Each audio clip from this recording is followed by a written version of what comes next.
Muy buenas noches, amados hermanos. Qué alegría estar nuevamente acá para retomar nuestro curso, la doctrina bíblica del matrimonio, específicamente la sección pasajes clave y el pasaje, si no el más, uno de los más esperados, Mateo capítulo 19, los versículos 3 al 12.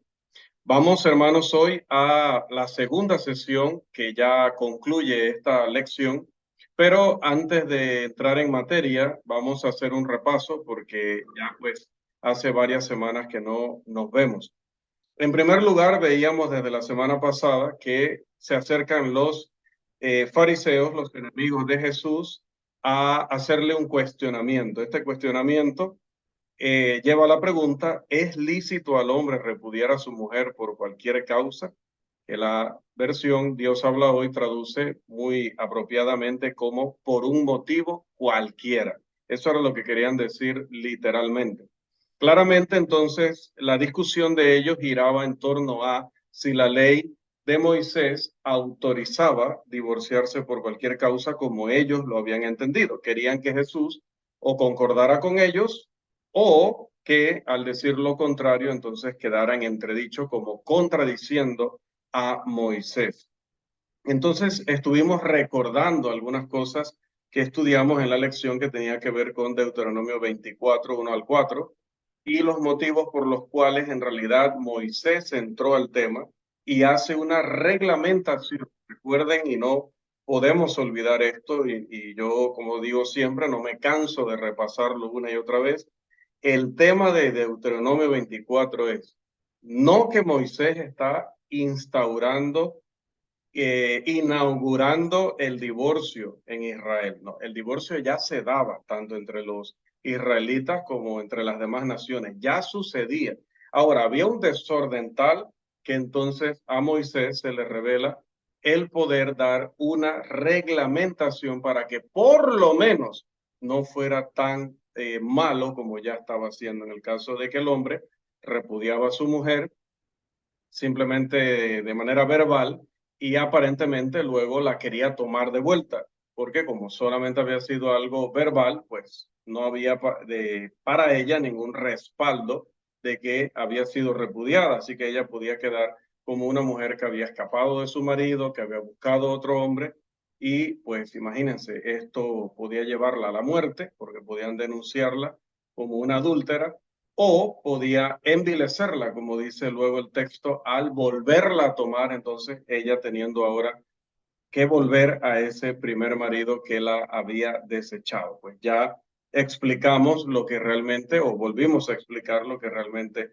significaba eso. Entonces Jesús les dice, no hay una autorización, no hay un mandamiento, más bien, no hay un mandamiento de parte de Moisés para que ustedes se divorcien por cualquier causa, no.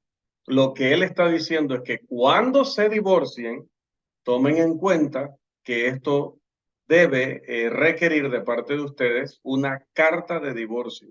Esta carta de divorcio tenía el propósito de proteger la reputación de la mujer.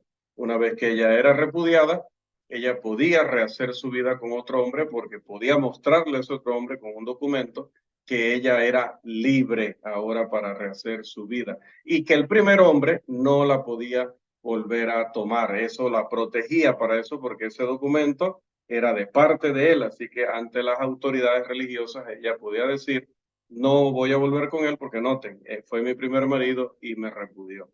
Eso fue lo que reglamentó Moisés. Moisés no mandó a divorciarlos. Moisés no mandó que se divorciaran por cualquier causa. Incluso dijo, si haya en ella alguna cosa indecente, que como ya hemos dicho es una frase tan genérica que se prestó entonces a mala interpretación, pero por la dureza del corazón de ellos, tanto en aquel momento que querían divorciarse de la manera que lo hacían, como también a la hora de interpretar y enseñar al pueblo, tuvieron siempre un mal corazón. Entonces Jesús va a darle una respuesta triple a estas personas. Lo primero es que, aunque ellos esperaban que se quedara solo en el tema de la ley de Moisés, él ni se basa en las discusiones de su época, ni se basa en lo que Moisés dijo, sino que va aún más atrás hasta el principio y dice, no sé por qué me hablan de divorcio si es que el divorcio nunca debió existir.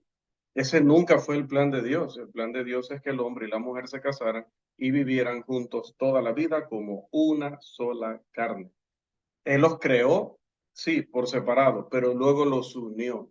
Y una vez que los unió, ningún hombre los debe separar o dejen de estarlos separando. Paren eso ya, porque ese no es el principio de Dios, ese no fue el propósito de Dios. El divorcio entra como una situación y una concesión dada al hombre por todas las situaciones que ya hemos explicado, pero ese no era el plan de Dios. El plan de Dios era matrimonio, no divorcio.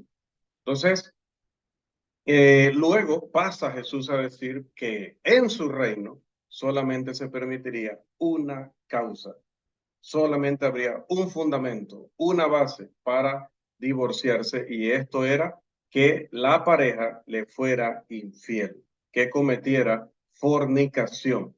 Era la única forma de justificar a alguien de repudiar a su esposa y volverse a casar. Vamos a recordar el texto.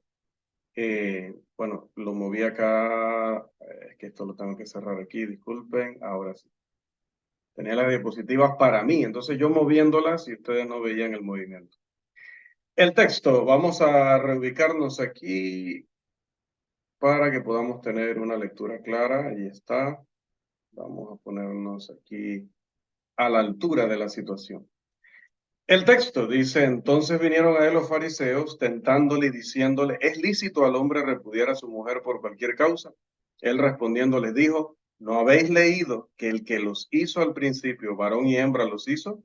No hizo varones y hembras, como que usted pudiera casarse con varias o casarse varias veces, ni había para Eva varios hombres, de manera que pudiera casarse con varios o casarse varias veces. No, varón y hembra.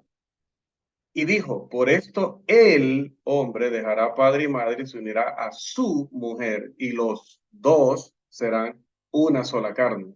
Así que no son ya más dos, sino una sola carne. Por tanto, lo que Dios juntó, no lo separe el hombre. Le dijeron: ¿por qué pues mandó Moisés dar carta de divorcio y repudiarla? Note el término malicioso, como Satanás allá en Edén, como Satanás ahí en el desierto cuando tentó a Jesús. Nunca mandó divorciarse de la mujer.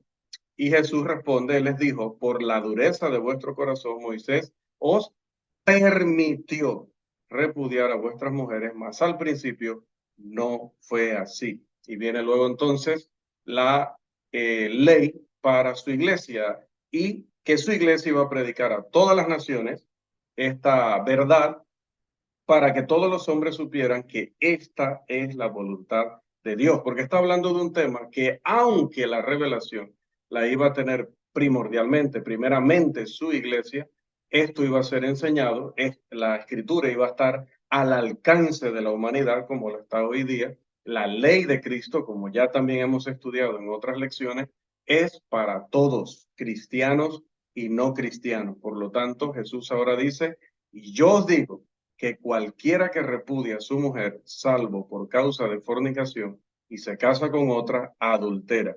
Y el que se casa con la repudiada, adultera. Muy importante esta expresión aquí, que es la que luego pasamos a analizar. ¿Qué hay interesante en este texto?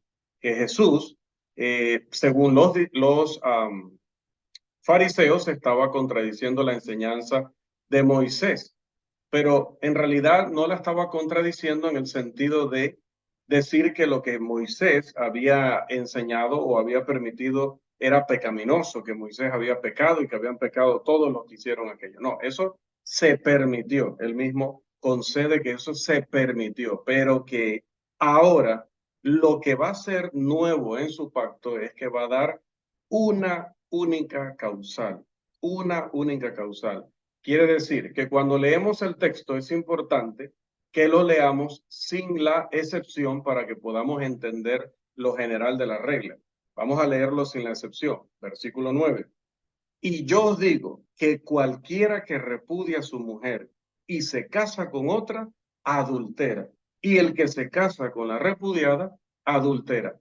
Note, Yo puedo hacer, hermano, no soy experto, definitivamente que no soy experto, no lo hablo ni lo escribo, no soy un erudito en griego, pero si ustedes quisieran, yo pudiera dedicar, hermanos, toda esta lección a diseccionar todo el pasaje de Mateo 19, 3 al 12 en griego, particularmente el versículo 9, y ver todas las partes gramaticalmente, morfológicamente, sintácticamente, etcétera, como aprendimos en exégesis o interpretación bíblica. Puedo hacer eso, puedo dedicarme a presentarles toda la profundidad léxica que puede tener este pasaje de la Escritura. Sin embargo, creo que les hago, como he dicho desde el principio de este curso, un favor más grande si me mantengo, a menos que sea inevitable, si me mantengo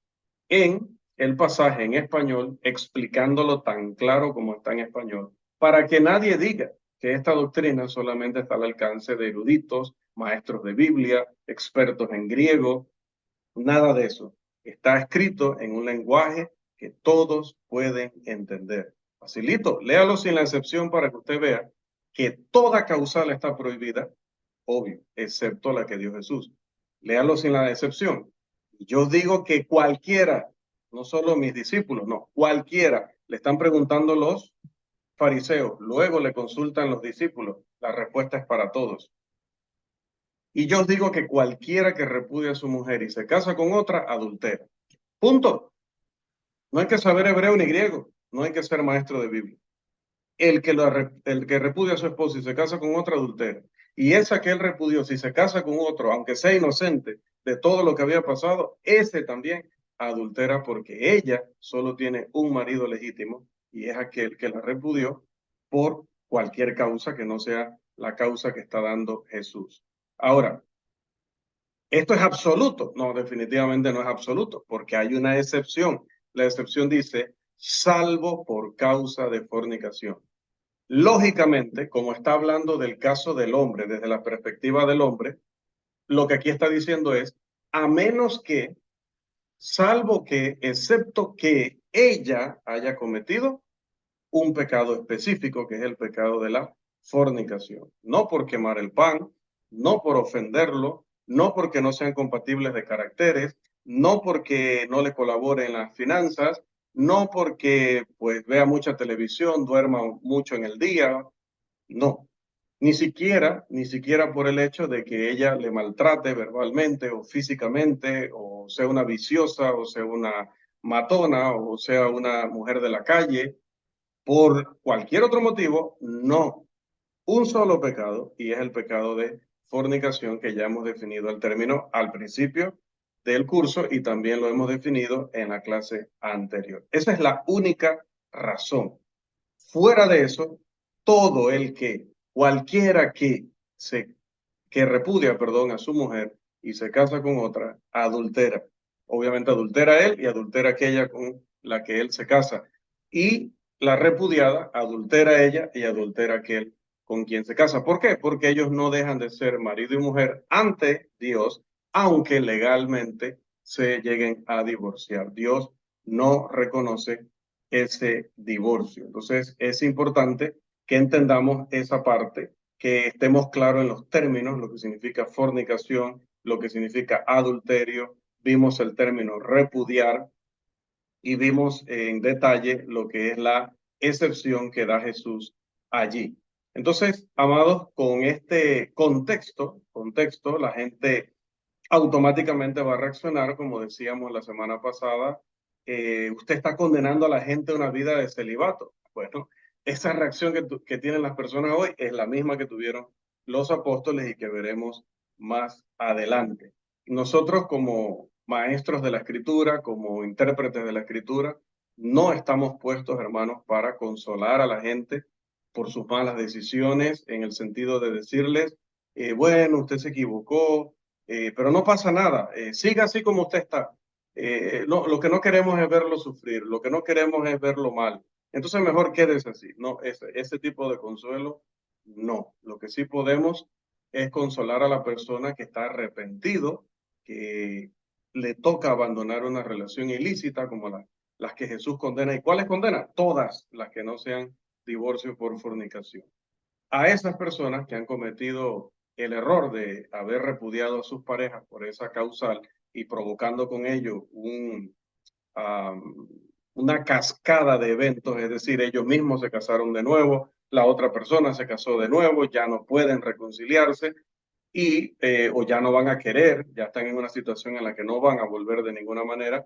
Entonces, ¿qué les toca? Bueno, lo que ya hemos visto hasta ahora es no se puede volver a casar. Esa persona que ha repudiado a su pareja por cualquier causa no se puede volver a casar. La persona repudiada por cualquier causa no se puede volver a casar. También cuando ha habido un repudio correcto, un repudio por la causa bíblica, la persona que repudia sí se puede volver a casar. Es obvio, porque dice, salvo por causa de fornicación. O sea, dice, está prohibido que se case, que repudie y se case de nuevo, salvo, excepto, a menos que, entonces ahí es donde está dando la libertad a la persona inocente de fornicación. A menos que haya fornicación. Entonces, ¿qué quiere decir? Que ahí sí puede repudiar a su cónyuge culpable de fornicación y se puede casar con otra persona. Esa es la excepción que da en este caso nuestro Señor Jesús. Así que es importante que nosotros pues leamos atentamente porque otra vez, hermano, y como ha sido mi insistencia desde el principio, está tan claro en español que nadie tiene excusa de decir, pero eso cómo uno lo va a entender, pero cómo la gente en el mundo que no ha ido a una escuela de predicación, que no está en la iglesia, la gente cómo va a entender eso. Bueno, tienen la Biblia abierta en el Salmo 91, tienen la Biblia abierta en el Salmo 23, tienen la Biblia hasta en el teléfono, pero solamente para sacar textos y ponerlos en Facebook, ponerlos en Instagram, ponerlos aquí y allá, pero no para estudiar verdaderamente la Biblia, no para estudiar seriamente la Biblia. Entonces eso no es culpa de Dios. La ley está promulgada desde hace más de 2000 años.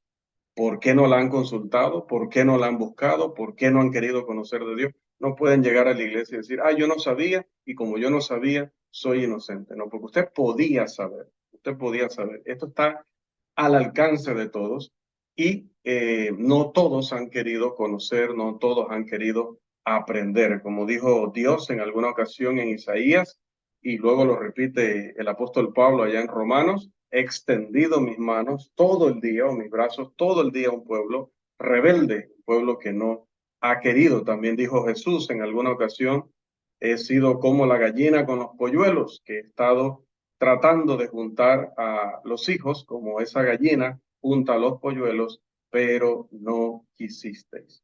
Entonces, amados, hoy entramos a la segunda parte, la parte B de este texto de Mateo 19:9, que es la frase específicamente, y el que se casa con la repudiada comete adulterio o adultera. Algunas versiones dicen comete adulterio, otras dicen adultera, como la Reina Valera del 60. Estamos usando siempre versión Reina Valera de 1960. Estas palabras aparecen al final de esta versión, pero debo decir que muchos manuscritos no la contienen, por lo tanto, no están incluidas en otras varias versiones, así que cuando no las encuentre, no se asuste. Esas versiones han decidido que, debido a que no hay suficientes pruebas en los en los manuscritos para incluirla como una frase que originalmente estuviera allí, entonces han preferido excluirla. Pero otras versiones, como la versión Reina Valera del 60, que son muy antiguas, pues consideraron en su momento que sí estaba bien respaldada y la incluyeron. ¿Por qué no es un problema?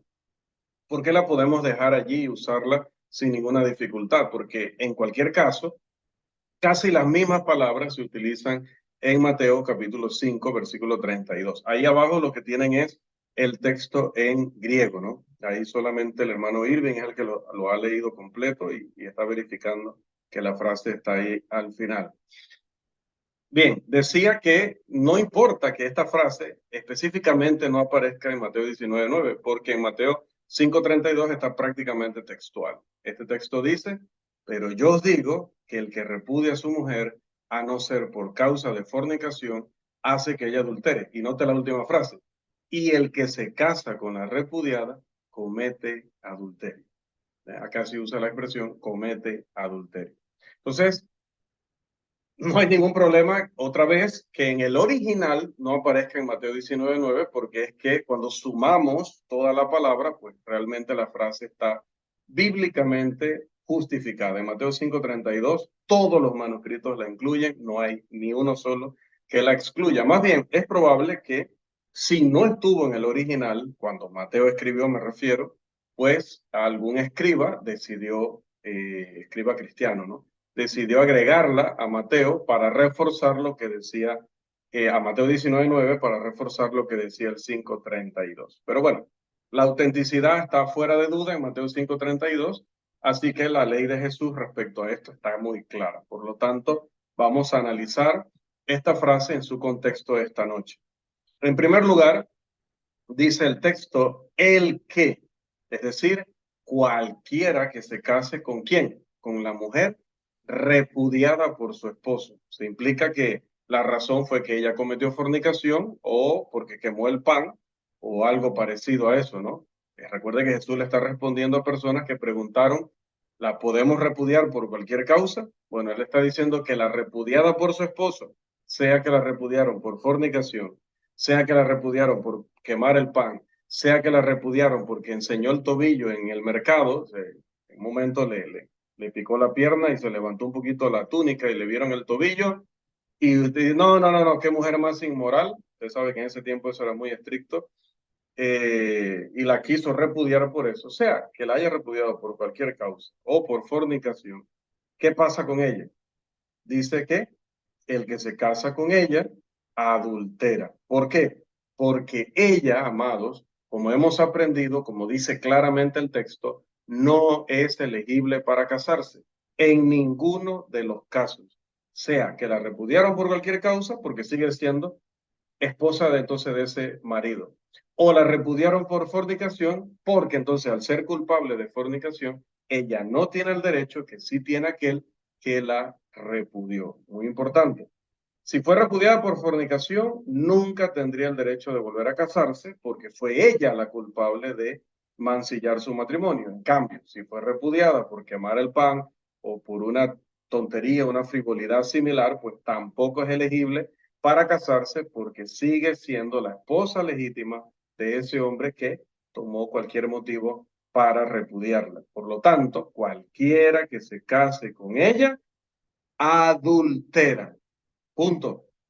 También es importante considerar que aquí, en el contexto judío, no se menciona la posibilidad de que ella pudiera iniciar la acción del divorcio. Me llegó esta pregunta luego a través de las redes sociales. Hoy estará la persona escuchando, así que pues para hoy teníamos planificado explicar eso. Esa acción que, según este texto, pues aparentemente no podría tomar la mujer, la tenemos en Marcos 10:12, un libro que fue escrito principalmente para que lo leyeran gentiles. Y dentro de los gentiles sí se daba el divorcio iniciado el trámite por la mujer. Entonces note que en la fraseología de Marcos se coloca a la mujer iniciando el proceso. Dice, y si la, Marcos 10:12, ¿no? Lo tenemos en pantalla. Y si la mujer repudia, perdón, y si la mujer repudia a su marido y se casa con otro, comete adulterio. Así que no importa que en Mateo 19 se exponga desde la perspectiva del hombre, porque en Marcos se expone desde la perspectiva de la mujer, así que es lo mismo. Obviamente, si su marido es culpable y ella inicia el proceso de repudio, entonces ella sería elegible para volverse a casar. Por eso, pero eso, perdón, no es lo que está contemplado en este contexto que estamos estudiando esta noche, que es el de Mateo 19, 3 al 12, así que nos mantenemos allí. Ahora, con respecto al hecho de que la persona que se casa con esa mujer adultera, recuerde, es un inocente, es un soltero que conoce a esta mujer que ahora la ve sola, no la ve con su marido, que su marido la repudió, la ve sola, empiezan a salir, se enamoran, se comprometen, se casan. Este hombre viene limpio. Vamos a asumir que el hombre es un hombre elegible para casarse de nuevo. ¿Qué pasa con él? Dice que adultera, ¿sí? Lamentablemente, así lo dice Jesús. A pesar de la insistencia de algunos de nuestros hermanos, eh, este hombre no solamente adultera en el momento que se casa, sino que se mantiene como adúltero todo el tiempo que esté casado con esta mujer. ¿Sí? A pesar de la insistencia, decía, de algunos de nuestros hermanos, de que este hombre cometa adulterio solo, escuche, que lo hablamos la semana pasada, y les estoy recordando hoy. Dicen que solo comete adulterio cuando se casa con ella y tiene su primera relación sexual. Así, literalmente lo dicen. Solo en ese momento, pero una vez que pasan ese primer paso, pues dicen que ya a partir de ahí, pues se puede quedar con esa mujer. Increíble, ¿verdad? Entonces vamos a presentar una respuesta a esto porque es sumamente importante que lo expliquemos. Muy importante. Vamos a tomar en cuenta en esta respuesta la palabra adultera, que es la palabra que tenemos allí resaltada y que está al final del versículo 9 de Mateo 19. ¿Qué pasa con esta palabra? Que viene del término griego, que también tenemos allí, griego moishatai, que es un verbo y muy importante que está en tiempo presente. Tiempo presente en griego, moishatai. Anteriormente en el versículo 9, cuando el Señor habló del hombre que dice que repudia a su mujer y se casa con otra, esos dos verbos, repudia, se casa, fueron verbos en tiempo aoristo. ¿Qué significa verbos en tiempo presente, verbos en tiempo aoristo? ¿Qué es la importancia de esto? Que cuando un verbo está en tiempo presente en el griego, involucra una acción continua, cantando, haciendo, se mantiene cantando, se mantiene corriendo, se mantiene hablando, se mantiene alabando, se mantiene fornicando, se mantiene adulterando. Cuando un verbo está en tiempo aoristo, entonces se refiere a una acción puntual. Olvídese de puntual de llegar a tiempo, ¿no? Puntual de que es un solo acto, de un solo momento. Él la repudió. No la repudió 16 veces, 90 veces, la repudió una vez. Es un acto, lo hace una vez y ya. Y luego se casa con otra mujer. Se casa con esa mujer una sola vez. No te casas con ella 3 veces, 5 veces o 10 veces. Te casas una vez. Entonces, y muy importante, cuando el escritor inspirado, en este caso Mateo, escribe sobre las palabras de Jesús, en los tiempos verbales que utiliza, deja muy claro que cuando Jesús quiso hablar de acciones que fueron de una sola vez, como la repudia y se casa, usó tiempo aoristo. Cuando quiere hablar de una acción que no solamente esa acción se realiza una vez, sino que la persona empezó y se mantuvo haciendo eso mismo, entonces usa el tiempo presente. ¿Cuándo usó el tiempo presente? Cuando utilizó el término adultera. El erudito más renombrado del siglo XIX en griego, el señor Archibald Thomas Robertson, tiene razón al señalar que Juan, capítulo 5, versículo 8, es un buen ejemplo de esto. El pasaje lo tenemos allí como ejemplo, dice, Jesús le dijo, levántate, toma tu lecho y anda. Miren, la palabra toma está en tiempo aoristo. Es una acción de un momento. Toma tu lecho. No lo va a tomar 19 veces, no. Una vez que lo tomas, lo tienes ya tomado, ya es tuyo. Bueno, es de propiedad me refiero, pero ya lo tienes en tu poder, lo tienes listo para transportarlo. Y luego le dice, y anda, y ahí cambia el tiempo verbal a tiempo presente. Es decir, sigue andando, o sea, ya por el resto de tu vida ya vas a poder caminar. No es una acción de que solo iba a caminar allí para que Jesús recibiera la alabanza de las personas, sino que a partir de allí la acción de caminar iba a ser una acción continua, permanente, en el caso de él, permanente en su vida hasta que muriera. Ahí entonces vemos la combinación que se ejemplifica muy bien lo que hace Jesús allá en Mateo 19. Así, El que repudia a Oristo, no por fornicación, ¿verdad? Y se casa a Oristo con otro o con otra, adultera, tiempo presente. Es decir, adultera, peca, está en una condición pecaminosa, está en una actividad pecaminosa, está en una práctica del pecado, cuando cada vez que tiene relaciones sexuales con el nuevo cónyuge, porque ese matrimonio en el que está no está autorizado de existir. Incluso si alguien toma la posición que esto podría tratarse de un ejemplo del uso del tiempo presente aorístico, que sí, hay que mencionarlo aquí, no me quería meter mucho a gramática, pero pues alguno siempre sale con alguna locura y dice, bueno, pero espérese, hermano, es que existe una cosa que se llama el presente aurístico, es decir, que está en tiempo presente, pero en realidad tiene sentido auristo, sentido de acto de una sola vez. Pero la persona que saliera con esto, si usted lo llega a leer por ahí, esa persona debe saber, si estudia bien, que su caso no tiene fuerza. De hecho, la más constante característica del presente de indicativo es que denota acción en progreso, acción en progreso, y es la expresión que encontramos allí en Mateo 19. Por lo tanto, uno tendría que encontrar una razón válida, una razón de peso en el texto o en el contexto para decidir que adultera es un presente aorístico, porque no hay una señal específica que diga, hablando de la forma de las letras, que diga este es aurístico y este no, no, no. Habría que tomar en cuenta el contexto y decir, aunque está en presente, el sentido es de una acción de un solo momento. Y eso de acción puntual, acción única, no está allí.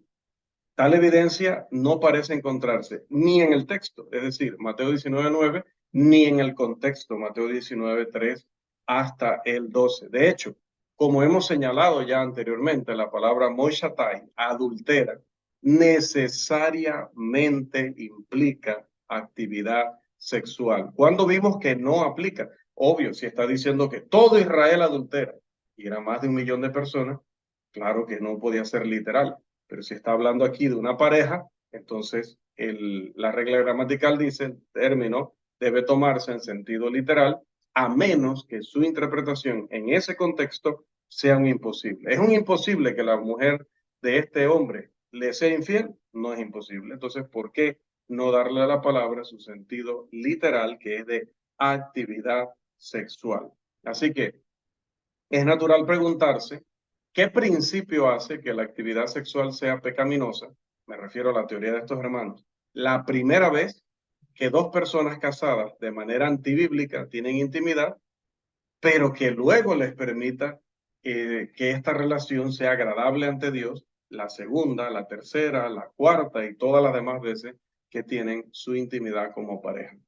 ¿Dónde está la explicación o la justificación, sea en Mateo 19 o sea en cualquier otra parte de la escritura? ¿Dónde está? No lo van a encontrar. Si aceptamos la primera unión sexual de la pareja como la acción de una sola vez, y que esa acción de una sola vez era adulterio, nos encontramos con una situación bastante curiosa. Nos dicen que la primera vez que la pareja tuvo relaciones sexuales después de su ceremonia de boda, cometió adulterio. Pero entonces preguntamos, ¿fue también adulterio la segunda vez? Se quedan pensando. Si es así, la relación sigue siendo pecaminosa mientras la pareja viva junta en unión sexual. Si la segunda vez que tuvieron relaciones sexuales, si llega a responder lo contrario, que la segunda vez no era pecaminosa y eso estaba aprobado ante Dios, la pregunta para ellos sería, ¿qué pasó entre el primer acto y el segundo acto? Que el segundo acto, o el acto que en la primera ocasión era pecaminoso, en la segunda ocasión ya era un acto aprobado. Porque tendría que ser el primer acto de adulterio, porque nada más ha cambiado en la relación. Nada más. O sea, firmaron, se acostaron, cometieron adulterio. Luego, al día siguiente, probablemente, ¿sabes cómo son los recién casados? Que probablemente ese mismo día, unos minutos después o un rato después, nuevamente tuvieron intimidad. Entonces, la segunda vez, pues ya dice que no fornican. ¿Qué pasó entre la primera y la segunda vez? Aparte pues del general descanso que se da en esas situaciones. ¿Qué sucedió? Hubo un decreto del trono divino diciendo que a partir de ese primer acto los perdonaba y los limpiaba de todo y que a partir de allí santificaba esa relación pecaminosa. ¿Dónde está el texto que dice que eso sea así? Es ilógico entonces sostener que un acto adúltero de un individuo puede cambiar un matrimonio desaprobado en un matrimonio aprobado. Es ilógico sostener que al cometer un pecado uno puede liberarse del pecado practicando más veces ese pecado. Imagínense, robar es pecado, pero si sigues robando ya no es pecado. Mentir es pecado, pero si sigues mintiendo ya no es pecado. Cualquiera al que le digas eso, incluyendo estos hermanos, te va a decir eso es una barbaridad, eso no tiene justificación. Bueno, es lo mismo que usted está haciendo. Usted está diciendo que la persona solo peca en el momento que tiene su primera relación, pero que luego, como se queda allí con esa persona, pues ya tiene derecho a ella y se puede quedar con ella. Por lo tanto, el sentido común, esa cosa tan escasa en algunas zonas de nuestro continente, indicaría que adultera, la frase de Mateo 19:9, parte B, incluiría la actividad sexual continua de la pareja. Y esa actividad pecaminosa continua también trae a nuestra mente lo que Jesús dijo a aquella mujer que había sido sorprendida en el acto de adulterio, sorprendida en adulterio, como dice Juan 8:3, donde también se utiliza mochella nuevamente. ¿Qué le dice el Señor a esta mujer? Vete y no peques más. Entonces, ¿cómo es posible que si ya había cometido ese primer acto, pues no podía seguir en ese acto? Si es que seguir en el acto, pues va a santificarlo. Por supuesto, esa enseñanza a veces requiere repudiar a una persona con la que de pronto pues me he casado en el sentido legal, pero a la cual no tengo derecho bíblicamente. Esto recuerda lo que Juan le dijo a Herodes allá en Marcos 6:18. No te es lícito tener la mujer de tu hermano. Y es así para los que se han divorciado y se volvieron a casar fuera de esa excepción, de ese marco, de ese límite que ha dado Dios. Este día, Cristo nos dice que dejemos de vivir según nuestras propias normas para vivir según las suyas. Mateo 19:6.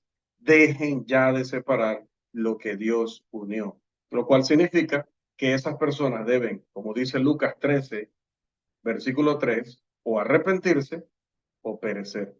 Y el arrepentimiento implica ¿qué cosa? El reconocimiento del pecado y el dolor por ello y la enmienda sincera, la reforma de vida, el cambio de lo que veníamos haciendo mal.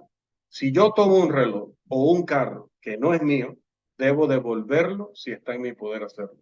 Lo mismo es cierto de una mujer la cual no tenía derecho a tener, porque también es robarle la mujer a otro. Pero como sucedió en los días de Herodes, esta enseñanza causa gran consternación y mucha oposición en ciertos lugares y entre ciertos individuos. Algunos responden que esta no es una conclusión legítima, esta a la que nosotros estamos llegando en esta lección, porque dicen ellos a David, quien dio muestras de sincero arrepentimiento, como se puede leer en el Salmo 51, como se puede leer en 2 de Samuel 12:13, dice que, dicen estos hermanos literalmente, se le permitió mantener a la mujer como su esposa y es más, Dios lo bendijo porque dice primero de Crónicas 3:5 que Betsua tuvo 4 hijos. No solamente Salomón, tuvo 4 hijos con David, por lo tanto, entonces más bien Dios, imagínense, le dio para que fructificara como madre y para que David también prosperara como padre. Pero ese parece un razonamiento bastante descuidado, porque es cierto que David adulteró con Betsabé, también es cierto que mató al marido de Betsabé, pero también es cierto, como vimos, que él se arrepintió sinceramente de ello. También es cierto que se casó con ella más tarde, cuando ya era viuda y por lo tanto, como viuda, ella era elegible para matrimonio. No era que ella estaba en adulterio con él y se casan en adulterio, o que ella teniendo marido se casa con él, sino que luego de haber quedado viuda, él la toma por mujer y podemos leer de ello en 2 de Samuel, capítulo 11, versículo 27. Este matrimonio no se realizó contra las leyes de Dios vigentes en el momento en que se casaron y por lo tanto no se toleró una unión adúltera continua como la que muchos intentan justificar hoy. Por ejemplo, este hermano de pensamiento liberal que escribe en uno de sus libros lo siguiente, lo tenemos en pantalla. El asunto se vuelve, recuerda, este es un hermano liberal, el asunto se vuelve más complicado cuando el deseo de arrepentimiento surge en una sola parte en el matrimonio. Es más complicado cuando han nacido niños de esa unión.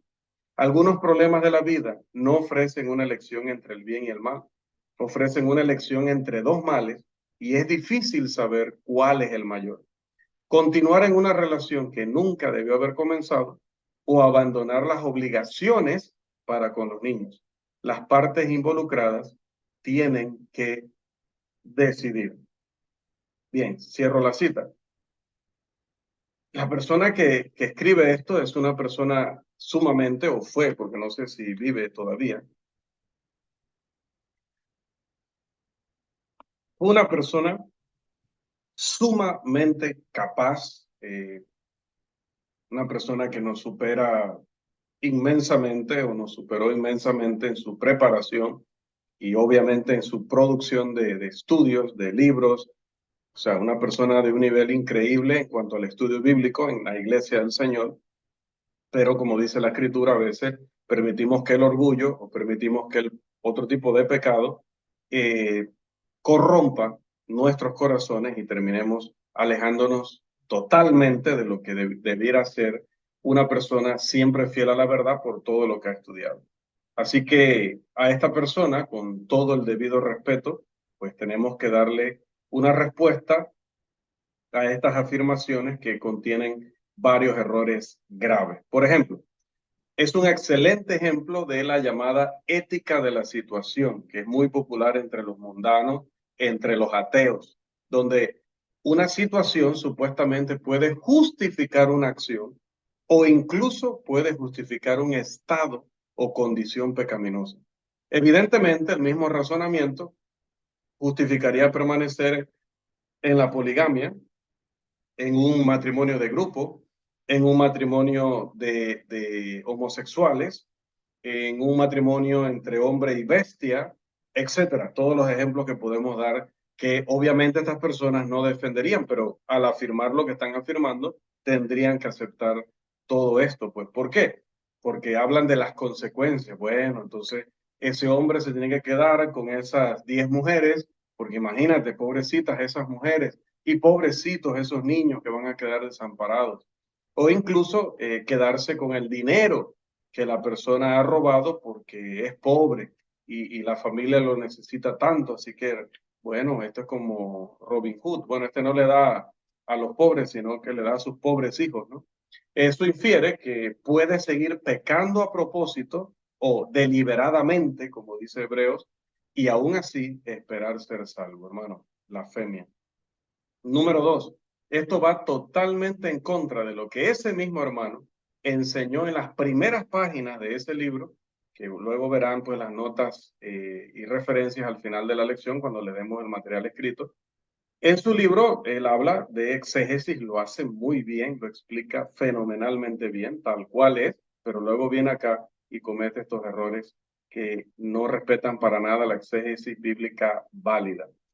Número tres, esta explicación ignora por completo un precedente bíblico que se da en Esdras 10.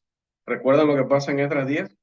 Que los israelitas se habían casado contra las instrucciones de la ley de Dios, versículo 2 del capítulo 10 de Esdras.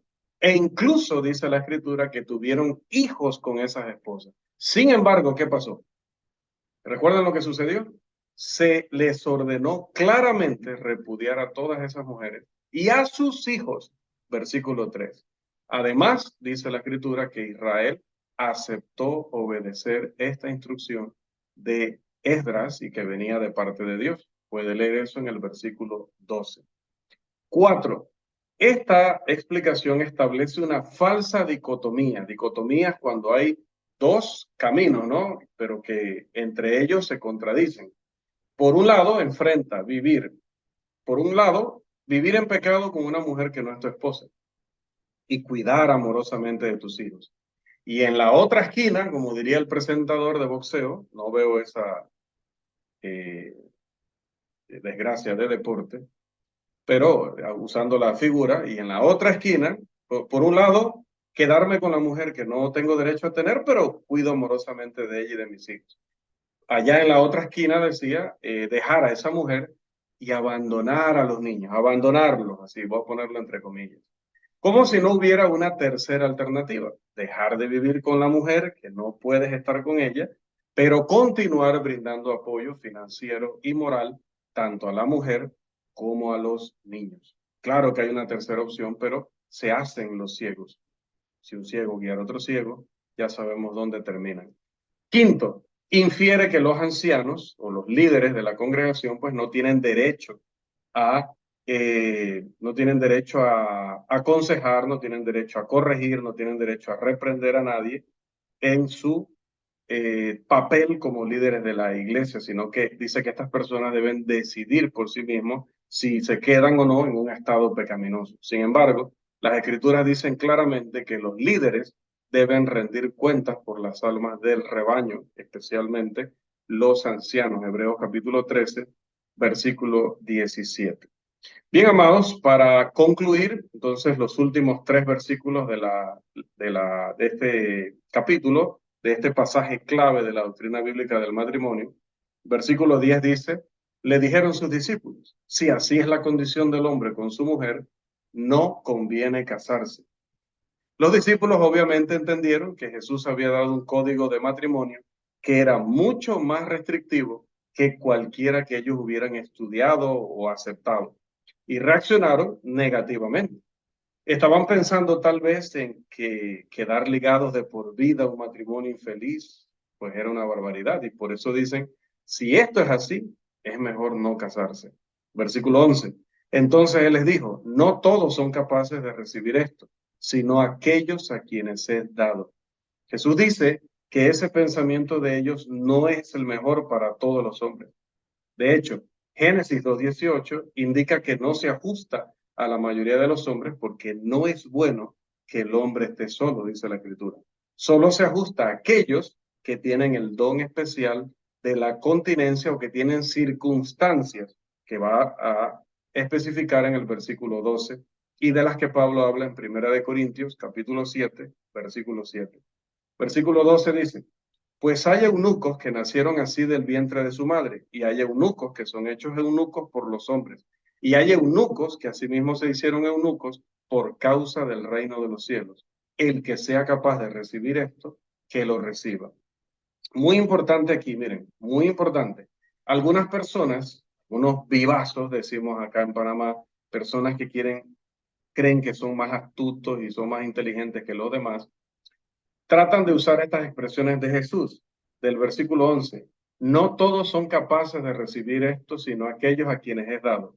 Y esta última del versículo 12, el que sea capaz de recibir esto, que lo reciba, para afirmar que Jesús al final, después de dar una ley que asustó tanto a sus discípulos, luego dice, bueno, el que pueda sobrellevar esto, que lo practique. El que no pueda sobrellevar esto, esta ley que yo di, que no la sobrelleve, pues no hay problema. No, Jesús no se está refiriendo a su ley.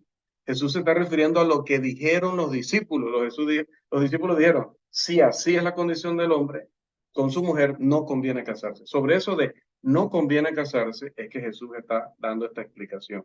Jesús dice que algunos nacieron sexualmente impotentes, que otros han sido operados por los hombres y son incapaces de tener relaciones sexuales, y que otros se hicieron eunucos o lo han hecho en sentido figurado porque la castración estaba prohibida por la ley de Moisés, para dedicarse a la expansión del reino de Cristo, ¿verdad? El reino de Dios. Seguramente Pablo es un ejemplo de estos.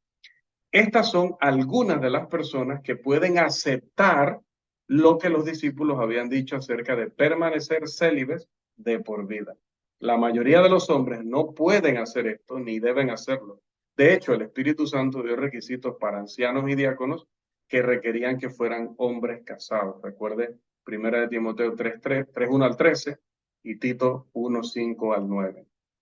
En conclusión, amados hermanos, sobre nuestro pasaje de Mateo 19:3 al 12, en este encuentro con las autoridades religiosas de la época, Jesucristo sentó las bases doctrinales para elevar la institución del matrimonio de nuevo al nivel en el que fue colocada cuando Dios la instituyó allá en el jardín de Edén.